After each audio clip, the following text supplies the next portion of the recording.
نحمد و نصلی علی رسول الکریم اما بعد فاعوذ باللہ من الشیطان الرجیم بسم اللہ الرحمن الرحیم۔ محترم ناظرین، السلام علیکم ورحمۃ اللہ تعالی وبرکاتہ۔ آج ہم بات کریں گے خواب میں ناخن دیکھنے کے حوالے سے، اور ان کی مختلف صورتیں ہیں اور ان کی مختلف تعبیریں ہیں۔ مثلا خواب میں ناخن جو ہے وہ لمبا دیکھنا، خواب میں ناخن کاٹنا، اور اسی طرح خواب میں سیاہ ناخن دیکھنا، اور اسی طرح نیلے ناخن دیکھنا، اور اسی طرح خواب میں جڑ میں ناخن کو کاٹنا، اور اسی طرح خواب میں معتدل یعنی اپنے حد پر ناخن دیکھنا، اور اسی طرح خواب میں خوبصورت ناخن دیکھنا، اور اسی طرح مضبوط دیکھنا وغیرہ، اور ان کے ساتھ جو ریلیٹڈ ہے آج انشاءاللہ ہم اسی کو بیان کریں گے۔ تو آپ سے گزارش التماس ہے کہ آپ اینڈ تک آخر تک ویڈیو لازمی دیکھیں، اور ساتھ ساتھ جس نے ابھی تک ہمارا چینل سبسکرائب نہیں کیا تو آپ ضرور سبسکرائب کریں تاکہ جو ہمارا نئی اپڈیٹ ہے سب سے پہلے آپ تک پہنچ جائے۔ اللہ تعالیٰ آپ کو خوش رکھے، آباد رکھے، سلامت رکھے۔ اللہ تعالیٰ تمہارے تمام کاموں میں آسانی فرما دے۔ اللہ تعالیٰ سے دعا ہے کہ اللہ تعالیٰ تمہارے تمام دعاؤں کو قبول فرما دے۔ ضرور سبسکرائب کریں۔ بہت بہت شکریہ، جزاکم اللہ خیرہ۔ چلتے ہیں ویڈیو کی طرف۔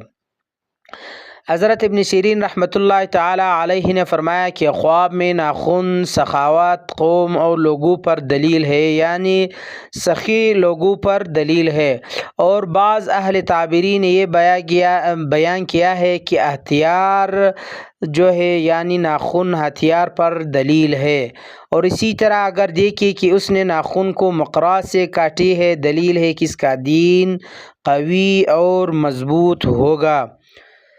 اور اسی طرح حضرت ابراہیم کرمانی رحمۃ اللہ تعالی علیہ نے فرمایا کہ خواب میں ناخن قوت توانائی اور دنیا کا مال حاصل کرنے پر بھی دلیل ہے، اور اسی طرح اگر دیکھیں کہ اس کے ناخن ٹوٹے ہے، دلیل ہے کہ مال حاصل نہ کر سکے گا، اور اسی طرح اگر دیکھیں کہ اس کے ناخن گرا ہے اور پھر دوبارہ اگا ہے یا زیادہ ہو گیا، دلیل ہے کہ اس کا کام اچھا ہوگا اور بہت سا مال حاصل کرے گا۔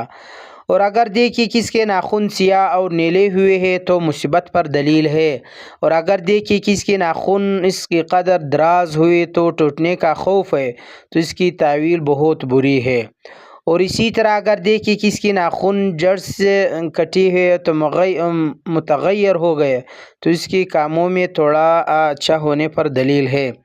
اسی طرح حضرت جابر مغربی رحمۃ اللہ تعالی علیہ نے فرمایا ہے کہ اگر دیکھیں کہ اس کی ناخن حد اعتدال پر ہے تو دین اور دنیا کی صلاح پر دلیل ہے، اور اگر دیکھیں کہ اس کی ناخن راست کی گئی ہے، دلیل ہے کہ بہت مال پائے گا، اور ہاتھ اور پاؤں کا ناخن ایک ہی تعویل ہے۔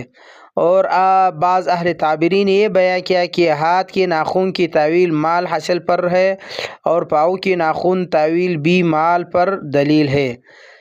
اسی طرح حضرت جعفر صادق علیہ السلام نے فرمایا کہ خواب میں ناخن کا دیکھنا 6 وجہ پر ہے۔ نمبر 1 قوت توانائی، نمبر 2 لوگوں کی مقدار دنیا میں، اور اسی طرح نمبر 3 دلیری، نمبر 4 فرزند، نمبر 5 منفعات، نمبر 6 غلامی سے آزادی۔ تو یہ جو پاؤں اور ہاتھ کی جو ناخن اس کی تعویل اور تعبیر دونوں کا ایک جیسے ہے۔ اگر آپ ناخن پاؤں کے دیکھیں چاہے یا اسی طرح ہاتھ کے دیکھیں تو دونوں کا تعویل ایک جیسا ہے۔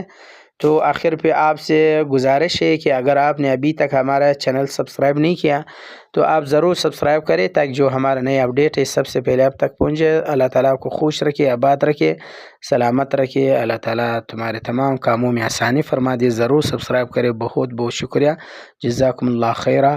وآخر دعوانا ان الحمد للہ رب العالمین۔ آمین آمین آمین برحمتک یا ارحم الراحمین۔